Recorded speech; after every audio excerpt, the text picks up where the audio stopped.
فرزند زہرا یہ حالات برے ہیں۔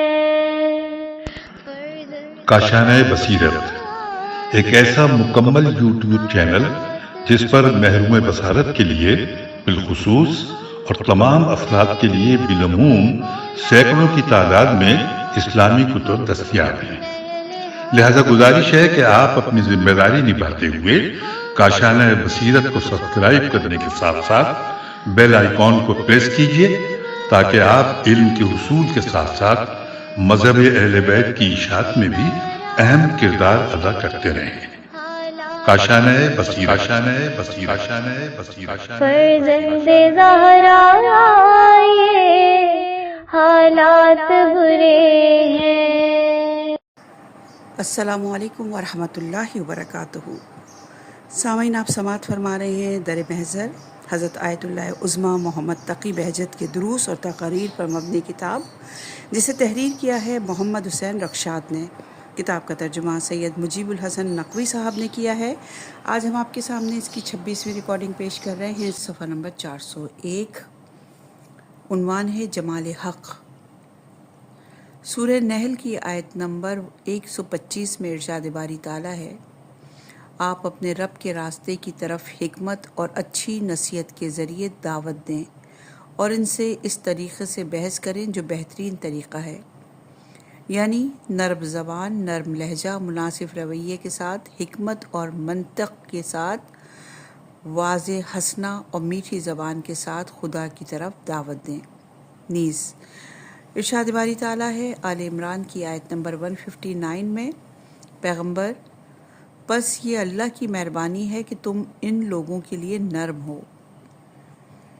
پیغمبر اکرم صلی اللہ علیہ وآلہ وسلم حق تبارک و تعالیٰ کی خاص صفت رحمت کے مظہر ہیں۔ سورہ توبہ کی آیت نمبر 128 میں ارشاد ہوتا ہے، مومنین کے حال پر شفیق اور مہربان ہے۔ پیغمبر اکرم صلی اللہ علیہ وآلہ وسلم جمال حق کے آئینہ دار ہیں۔ آپ کی ذات میں نور رحمت جلوہ گر ہے۔ یہی نور رحمت دوسروں کے لیے نور افشانی کر رہا ہے، جبکہ لوگوں میں بالذات نور روشنی نہیں ہے۔ جیسے ایک آئینہ ہے اور اس پر سورج کی روشنی پڑتی ہے تو وہ آئینہ اس روشنی کو منعکس کرتا ہے۔ حقیقی نور سورج کا ہوتا ہے، آئینے کا نہیں۔ لیکن حضور نبی صلی اللہ علیہ وآلہ وسلم چاہتے ہیں کہ اپنے نور سے تمام امت کو منور کر دیں اور اس کی خاطر وہ سخت کوشش کرتے ہیں۔ یہی وجہ ہے کہ پروردگار عالم ارشاد فرماتا ہے سورہ شعراء کی آیت نمبر 3 میں، کیا آپ اپنے نفس کو ہلاکت میں ڈال دیں گے کہ یہ لوگ ایمان نہیں لا رہے ہیں؟ پھر آگے فرماتا ہے سورہ فاطر کی آیت نمبر 8 میں، آپ افسوس کی بنا پر ان کے پیچھے اپنی جان نہ دے دیں، یعنی کیا آپ صلی اللہ علیہ وآلہ وسلم چاہتے ہیں کہ خود کو سختی میں ڈال کر ان کے گمراہی میں رہنے کی وجہ سے غم کرنے میں جاں بحق کر لیں؟ مومنین کے ساتھ بے حد رحمت اور ہمدردی کرنے، لوگوں کو ہدایت اور ایمان پر لانے کی خاطر آپ خود کو تھکا رہے ہیں۔ صفحہ نمبر 402، عنوان ہے کچھ نہیں سے سب کچھ۔ انسان کے اندر اتنی صلاحیت ہے کہ وہ راہ کمال و معرفت پر چلتے ہوئے کچھ نہیں سے سب کچھ تک پہنچ جائے۔ ایسے انسان کی انتہا اور مقصد خدا ہے۔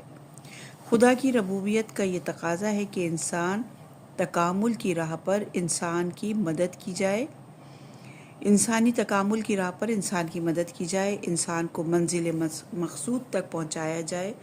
دعائے ابو حمزہ صومالی میں ہے کہ پروردگار مجھ تک نیکی کیسے پہنچے گی جبکہ وہ صرف تیرے سوا کہیں سے آغاز نہیں ہوتی۔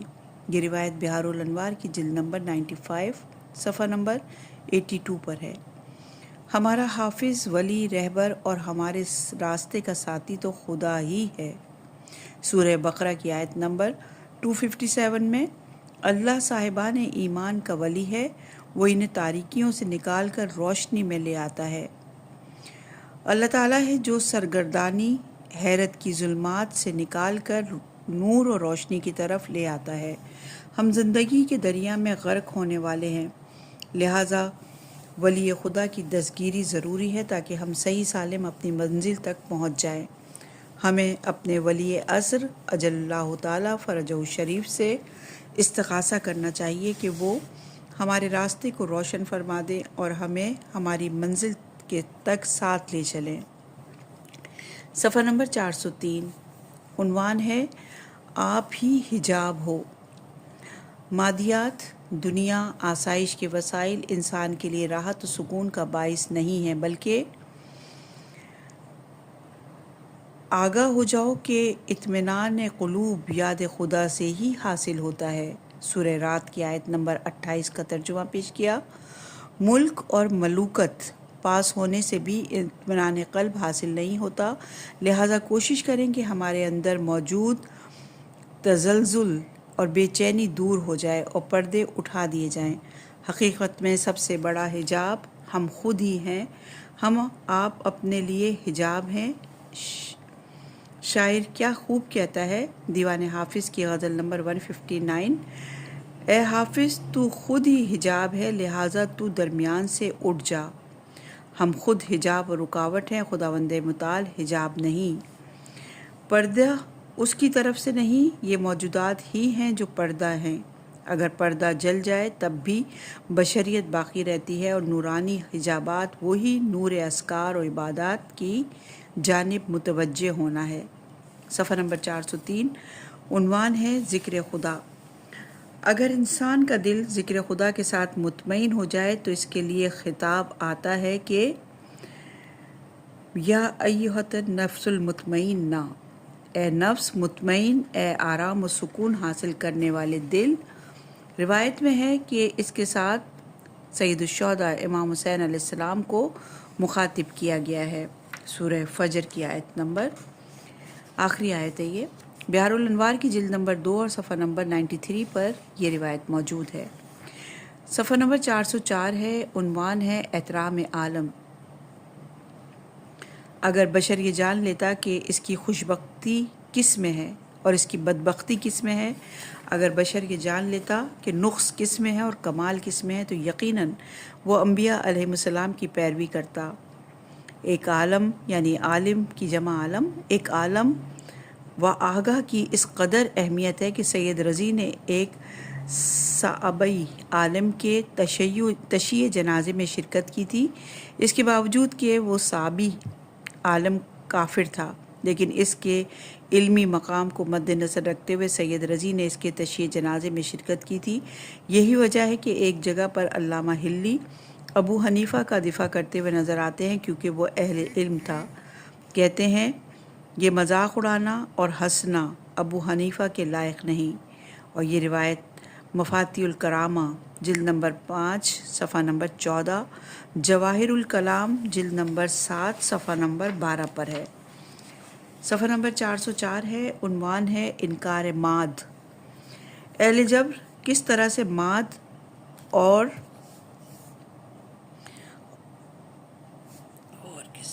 انکار ماد، اہل جبر کس طرح سے ماد اور سزا پر اعتقاد رکھ سکتے ہیں، کیونکہ ان کے عقیدے کے مطابق خدا اپنے ذریعے بعض کو جہنم اور بعض کو جنت بھیجتا ہے۔ صفحہ نمبر 404 ہے اور عنوان ہے ہم علی کے راستے پر نہیں چلے۔ انسان کو کیا ہو گیا ہے کہ سکون سے نہیں بیٹھتا اور ہمیشہ طاقت، ریاست اور مقام کے لیے اپنے ہم جیسے انسانوں کے ساتھ برسر پیکار رہتا ہے۔ ہم تو اتنا جانتے ہیں کہ یہ دنیا باقی نہیں رہے گی اور ختم ہو جائے گی۔ حضرت امیر المومنین علیہ السلام کا اپنی ظاہری حکومت کے دوران لباس اور غذا کیسا ہوتا تھا؟ ان کی مٹھائی یہ تھی کہ خشک کھجوروں کے چھوٹے چھوٹے ٹکڑے کر کے اس کو دہی میں شامل کرتے تاکہ وہی دہی میٹھا ہو جائے، اور پھر اس کو خشک روٹی وہ جو کی روٹی کے ساتھ کھاتے، اور فرماتے تھے کہ ممکن ہے کہ کسی کو یہ بھی نصیب نہ ہو، لیکن ہم اس راستے پر نہیں چلے اور کفار نے ہمارے ساتھ جو وہ چاہتے تھے کیا۔ صفحہ نمبر 405، عنوان ہے جال میں پھنسا کس سے فریاد کرے۔ غریبوں کی حمایت اور طرفداری کا بہانہ بنا کر کمیونزم کو وجود بخشا گیا کہ ہم چاہتے ہیں کہ ان غریبوں کی حالت بہتر ہو سکے، لیکن اس کے برعکس ان کی حالت اور بھی خراب ہو گئی۔ غریب غربا کے نام پر دولت مند لوگوں سے پیسہ اکٹھا کیا گیا، لیکن غریبوں کو نہ دیا گیا، بلکہ وہ پیسہ اپنی عیاشی، حکومت اور طاقت کے پست مقاصد کے لیے خرچ کیا گیا۔ اسی طرح کہا جاہل لوگ عالم کی پیروی نہ کریں اور دین اور علماء دین کو معاشرے کے لیے افیم اور نشہ آور چیز کے طور پر متعارف کرایا۔ یقیناً کہتے ہیں کہ عالم کو چاہیے کہ وہ جاہل کی پیروی کرے۔ ہم جال میں پھنس گئے ہیں، جال میں پھنسا کس سے فریاد کرے؟ ہم کس سے کہیں کہ ہمیں اس جال سے باہر نکال لیں اور ہمیں نجات دیں؟ علماء کو تو انسان ہی تصور نہیں کرتے۔ صفحہ نمبر 405۔ عنوان ہے نعمت کو نعمت میں بدلنا، نون قاف میم تے، نعمت کو نعمت میں بدلنا۔ کیا ہم انسان دوسرے انسانوں کو اجازت دیتے ہیں کہ خدا دادی نعمات اور انسان کی بنائی ہوئی چیزوں سے استفادہ کریں اور سکون کے ساتھ زندگی بسر کریں؟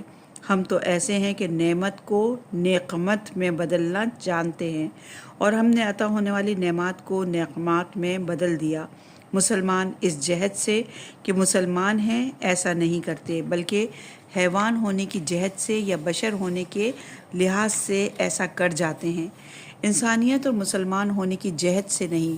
ہر کوئی اپنے گناہ کو دوسرے کی گردن میں ڈال رہا ہے۔ کیا یہی بشر نہیں کہ محروم علاقوں میں خشک روٹی کے ساتھ گزارا کرتا ہے؟ ایک ایسا انسان جسے خشک روٹی سیر کر دیتی ہے یا سبزی اور دہی کے ساتھ زندگی کا گزارا کر سکتا ہے، تو پھر یہ انسان دنیا اور مال دنیا کے لیے اتنا طمع اور لالچ کیوں کرتا ہے؟ کون ہمیشہ کے لیے بادشاہ بنا ہے؟ خداوند عالم انسان کو آزماتا ہے تاکہ وہ جان لے اس کے پاس جو کچھ ہے اس کا اپنا نہیں ہے، اس کی طاقتیں اس کے اپنی طرف سے نہیں ہیں اور تمام امور کسی دوسرے کے قبضۂ قدرت میں ہیں۔ صفحہ نمبر 406۔ عنوان ہے علم کافروں کا ہتھیار۔ انسانوں کو تعلیم دینا اور ان کی تربیت کرنا انبیاء علیہ السلام کے ساتھ مخصوص ہے۔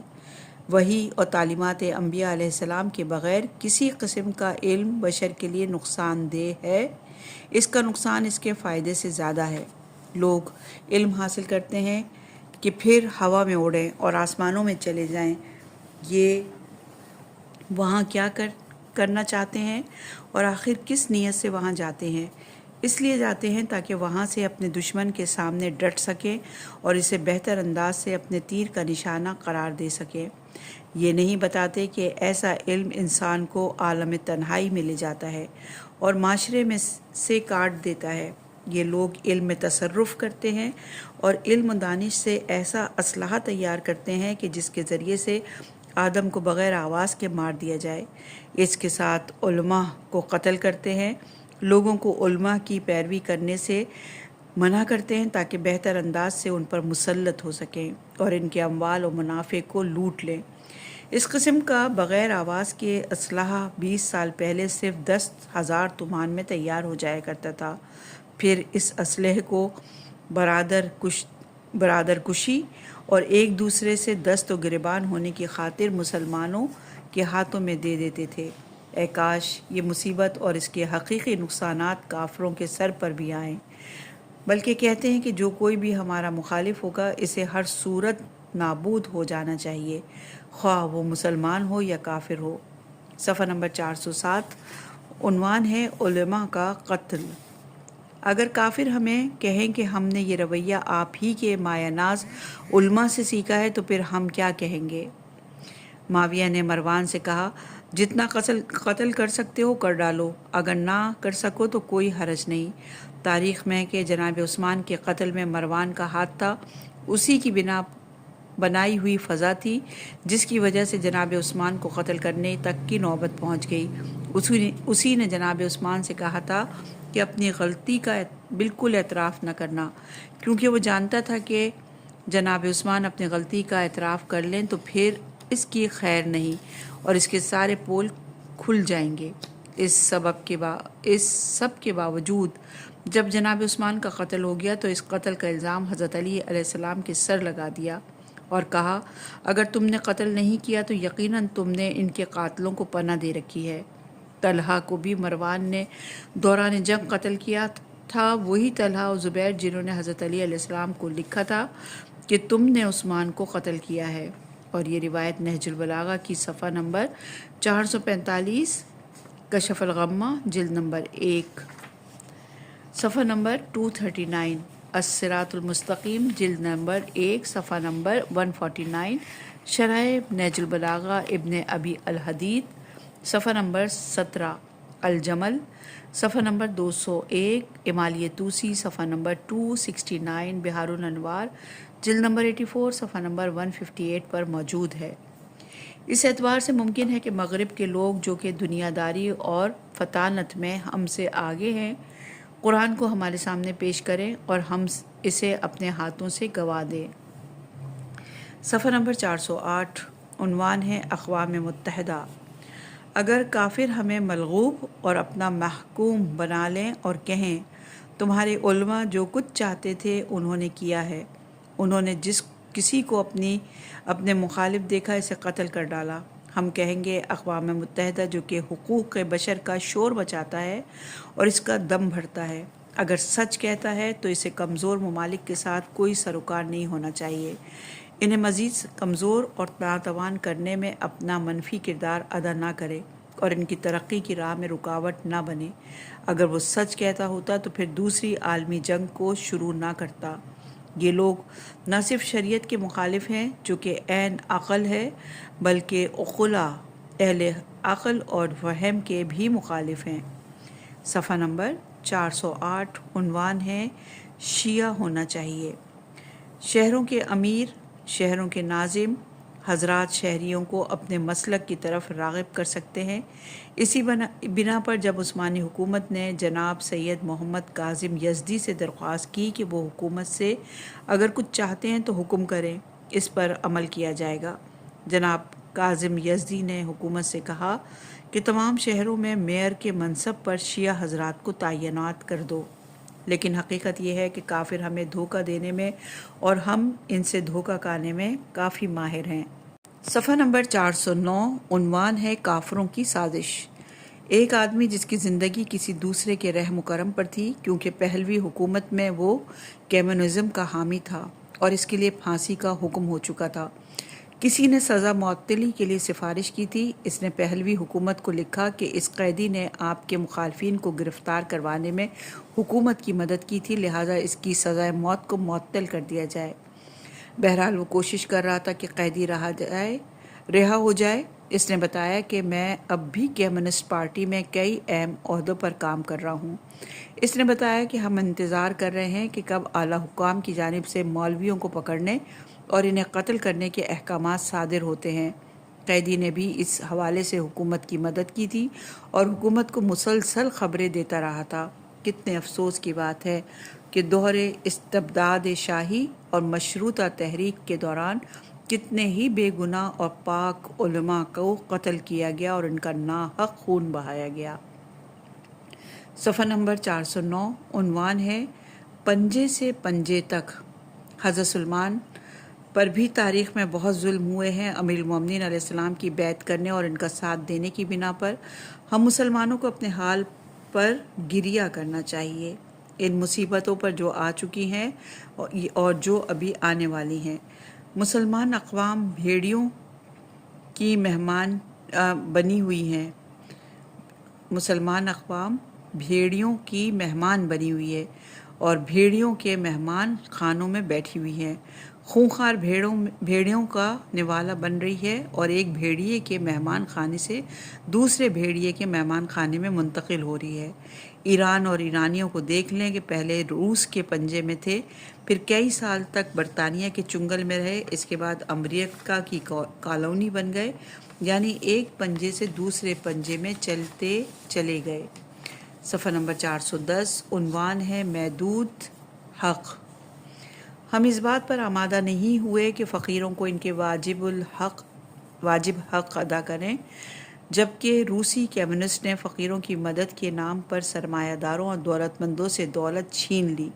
یہاں تک بیان کیا جاتا ہے کہ شہر بخارا میں حکومتی کارندے سے رات کے وقت بھیس بدل کر لوگوں کے گھروں میں گھس گئے اور عورتوں کے زیور چوری کر لیے گئے۔ ایک دن صبح انہی حکومتی کارندوں نے شور مچا دیا اور گھر والوں کے ساتھ مل کر زیور چوری کرنے والوں کی گرفتاری کا مطالبہ کرنے لگے۔ مال اغنیا یعنی صاحب حیثیت افراد کے مال میں پروردگار عالم نے ایک محدود حق فقیروں کے لیے بھی رکھا ہے۔ اگر اسی ایک نقطے کو سمجھ لیں تو پھر کوئی اپنے حق سے تجاوز نہیں کرے گا۔ صفحہ نمبر 410 عنوان ہے سخاوت۔ بعض لوگ یہ خیال کرتے ہیں کہ اگر ہاتھ کھلے ہوں اور اتفاق کریں تو پھر ان کے پاس دولت اکٹھی نہ ہوگی، ساری دولت فقیروں میں تقسیم ہو جائے گی، ہمارے پاس باقی کچھ نہیں بچے گا۔ ہم پوچھتے ہیں کہ اگر سخاوت کے ساتھ دولت اکٹھی نہیں ہوتی تو پھر حضرت ابراہیم علیہ السلام کیوں اس قدر زیادہ بخشش کیا کرتے تھے، یہاں تک کہ اکیلے کھانا نہیں کھایا کرتے تھے جبکہ ان کے پاس دولت بھی بہت زیادہ تھی۔ صفحہ نمبر 410 ہم خود ہی عنوان ہے ہم خود ہی اپنے سر پر ایسی مصیبتیں نازل کرتے ہیں کہ جو دشمن بھی نہیں کرتے۔ کیا کوئی دشمن عمر سعد کے سر پر مصیبتیں نازل کر سکتا تھا جو اس نے خود ایک شب میں اپنے سر پر نازل کر لی؟ مومنین پر وارد ہونے والی مصیبتوں کے بعد اہل ایمان کی نجات کی خاطر دعا، گریہ اور تضرع کی ضرورت ہے۔ جنہیں دن رات میں روٹی کی ضرورت ہے تو دوسری جانب انہیں دعا، گریہ و تضرع اور راز و نیاز کرنے کی بھی ضرورت ہے۔ صفحہ نمبر 411 عنوان ہے ناصر الدین شاہ۔ ناصر الدین شاہ اپنے قافلے کے ہمراہ کاظمین کے راستے سے رات کے وقت کربلا کی طرف جا رہا تھا۔ شاید شب جمعہ اور ماہ رمضان تھا۔ کچھ کربلا کے رہائشی اور بعض علماء اس کے استقبال کے لیے آئے۔ اس نے درخواست کی کہ وہ دعائے ابو حمزہ صومالی پڑھیں۔ لوگوں کے درمیان سے ایک شخص اٹھا اور اس نے کہا، میرے محمد جواد کو دعائے ابو حمزہ صومالی زبانی یاد ہے۔ اس وقت میں جناب محمد جواد ایک چھوٹے بچے اور کم عمر تھے۔ انہوں نے دعا پڑھنا شروع کی اور ابتدا سے انتہا تک ساری دعا بڑی اچھی آواز اور لہجے میں پڑھی۔ بعد میں وہ ایران آئے اور ان کا یہ واقعہ زبان زد عام ہوا۔ جناب ناصر الدین شاہ کربلا میں داخل ہوا۔ اس زمانے میں 100 تومان خدا جانتا ہے کہ آج کے پیسے کے حساب سے کس قدر زیادہ اہمیت رکھتا تھا۔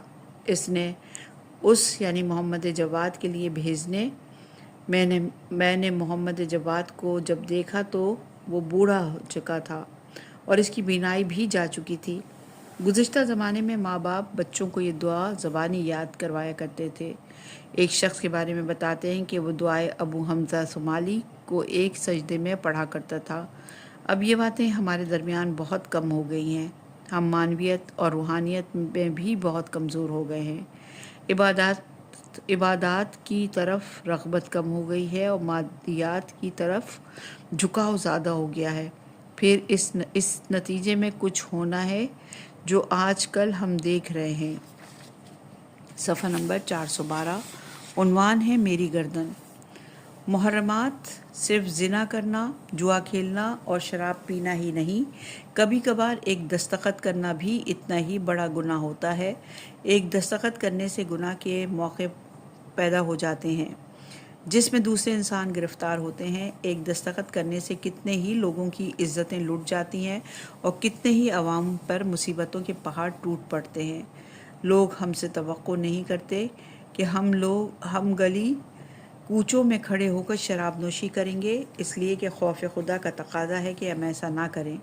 علاوہ ازیں یہ ایک طرح کی بے عقلی اور پاگل پن بھی ہے، لہذا یہ کام ہم سے ہو نہیں سکتا۔ صفحہ نمبر 100 ایک مرتبہ برطانوی حکومت کا نمائندہ حضرت سید محمد کاظم یزدی کے خصوصی کمرے میں داخل ہوا تاکہ ان سے ایک کاغذ پر دستخط کروائے۔ اس کاغذ میں برطانیہ کی حمایت اور عثمانی حکومت کی مخالفت میں فتویٰ درج تھا۔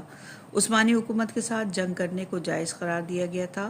برطانوی نمائندے نے اپنی پستول نکال کر ان کی طرف کی اور قتل کر دینے کی دھمکی دیتے ہوئے دستخط کرنے کا مطالبہ کیا۔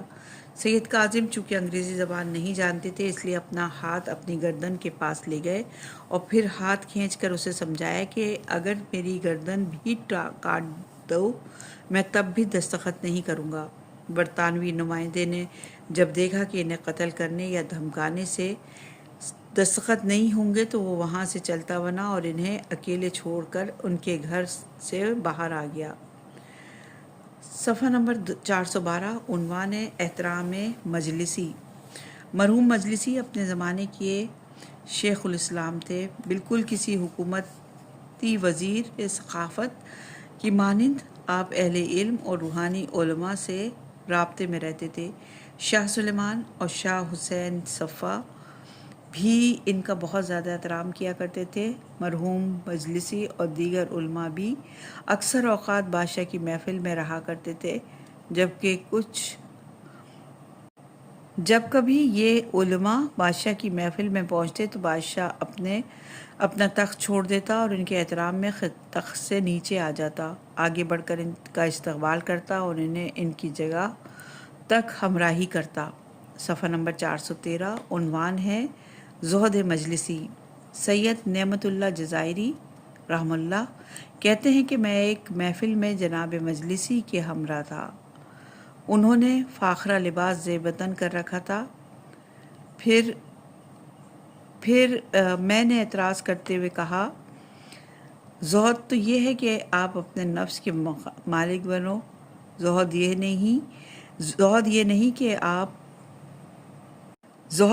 ہے کہ آپ اپنے نفس کے مالک ہوں، نہ یہ کہ آپ کا نفس آپ کا مالک بن جائے۔ جناب مجلسی نے کہا، ذرا دروازہ بند کر دیں۔ میں نے دروازہ بند کیا تو جناب مجلسی نے فاخرہ لباس اتار دیا۔ انہوں نے فاخرہ لباس کے نیچے اونی اور معمولی لباس پہن رکھا تھا۔ پھر انہوں نے کہا، یہ معمولی لباس میں نے اپنے لیے پہن رکھا ہے اور یہ فاخرہ اور قیمتی لباس اس مقام کی خاطر پہن رکھا ہے جو شاہی دربار میں مجھے دیا گیا ہے۔ صفحہ نمبر 413 ہے اور عنوان ہے کتب احادیث۔ اگر کوئی شخص احادیث پر مشتمل کتاب کو شائع کرتا ہے، حتیٰ اہل سنت کی منتخب احادیث کو چھپوا کر تقسیم کرتا ہے، تو میرے نزدیک اس نے مذہب شیعہ کی بہت بڑی خدمت کی ہے، اس لیے کہ بعض شیعہ احادیث کی اسناد کتب احادیث سے اہل سنت سے ملتی ہیں۔ شیعہ احادیث کی کتابیں معارف اور علوم کے لیے بے بہا گنجینہ ہیں۔ ہمیں یقین ہے کہ دشمن اسلام اس فکر میں ہے کہ ہمیں برباد کر دے، ہمیں مٹا دے، بلکہ کچھ لوگوں نے تو آپس میں معاہدہ کیا ہے کہ شیعہ احادیث کی کتابوں کو دنیا سے ختم کر دیں گے۔ انہی میں سے کچھ کا کہنا ہے کہ وہ قرآن مجید کو مٹا دیں گے، لیکن ان کی یہ خام خیالیاں اس سے آگے نہیں بڑھ سکیں گی، کیونکہ قرآن مجید ایک معجزہ ہے اور وہ ہمیشہ زندہ و جاوید رہے گا۔ امام سجاد علیہ السلام کے دور میں ایک مرتبہ مکہ میں سیلاب آ گیا، لوگوں کو خوف پیدا ہوا کہ کہیں مقام ابراہیم سیلاب میں نہ بہہ جائے۔ امام سجاد علیہ السلام نے فرمایا، بے شک وہ آیت خدا ہے، یعنی اللہ کی نشانی ہے، سیلاب اسے بہا کر نہیں لے جا سکتا۔ اور یہ روایت اصول کافی جلد نمبر 4 صفحہ نمبر 223، من لا یا ظاہر الفقیر جلد نمبر 2 صفحہ نمبر 243، یعنی سیلاب کا پانی اسے کوئی نقصان نہیں پہنچائے گا، نہ ہی اس کی جگہ تبدیل ہوگی۔ آپ جانتے ہیں کہ متعصب فاسق کافروں نے ایک مرتبہ حجر اسود کو اپنی جگہ سے اکھاڑ لیا تھا اور اسے اپنے ہمراہ لے گئے تھے، پھر 20 سال بعد حجر اسود کو واپس لایا گیا اور یہاں نصب کیا گیا۔ مطلب یہ ہے کہ کافر در حقیقت دشمن قرآن ہے، لہٰذا کتب احادیث کی کیا اہمیت ہے، وہ تو قرآن مجید کی شرح کی حیثیت رکھتی ہے۔ ان کتابوں کے علاوہ بھی وہ دشمن ہیں، اس لیے کہ اگر کوئی شخص حدیث کی کوئی کتاب دیکھے جو نادر و نادر ہو تو ضرور اسے چھپا کر اہل علم تک پہنچائے، نیز تعلیمی اور علمی مرکز کو دی جائے، اس لیے کہ ہر گھر کے لیے ایک صاحب خانہ ہوتا ہے جو اس کی حفاظت اور حمایت کرتا ہے۔ حضرت عبد المطلب نے ابراہہ کو جواب دیتے ہوئے کہا تھا، ہر گھر کے لیے ایک صاحب خانہ ہوتا ہے جو اس کی حفاظت اور حمایت کرتا ہے۔ حضرت عبد المطلب نے ابراہہ کو جواب دیتے ہوئے کہا تھا، یہ روایت مستدرک الوسائل جلد نمبر 9 صفحہ نمبر 342، بہار الانوار جلد نمبر 15 صفحہ نمبر 145، مناقب ابن شہر آشوب جلد نمبر 1 صفحہ نمبر 25 پر ہے۔ صفحہ نمبر 415 عنوان ہے مطالعہ۔ قم شہر میں کتابیں بیچنے والا ایک آدمی کہتا ہے کہ شیخ علی قمی نام کا ایک آدمی ہر کچھ دنوں بعد میری دکان پر آیا کرتا تھا، مجھ سے کوئی نہ کوئی کتاب لے جاتا، کچھ دنوں بعد وہ کتاب واپس کر جاتا، کہتا میں نے یہ کتاب شروع سے آخر تک ساری پڑھ لی ہے۔ اس شیخ کا یہی کام تھا۔ حضرت استاد ایک دن کہہ رہے تھے کہ کتنا اچھا ہے کہ جب آپ نے ایک کتاب کے بارے میں یہ جان لیا کہ وہ کتاب مفید ہے تو اس کتاب کو شروع سے آخر تک پڑھ لیا جائے، ورنہ ہو سکتا ہے کہ ہم اس کتاب کے کچھ حصوں کو چند مرتبہ پڑھیں لیکن اس میں موجود کسی مفید مطلب سے ہم آشنا رہیں۔ ہو سکتا ہے کہ اس میں کوئی مفید روایت یا حدیث موجود ہو۔ پھر انہوں نے کہا، میں نے کچھ عرصے سے ارادہ کیا ہے کہ صحیح بخاری کا ابتدا سے انتہا تک مطالعہ کروں اور ابھی تک میں اس میں کامیاب نہیں ہو سکا۔ شروع کر رکھی ہے اور کہیں کہیں میں نشانی رکھی ہوئی ہے۔ صفحہ نمبر 415 عنوان ہے میرے پیچھے نہ بھیجو۔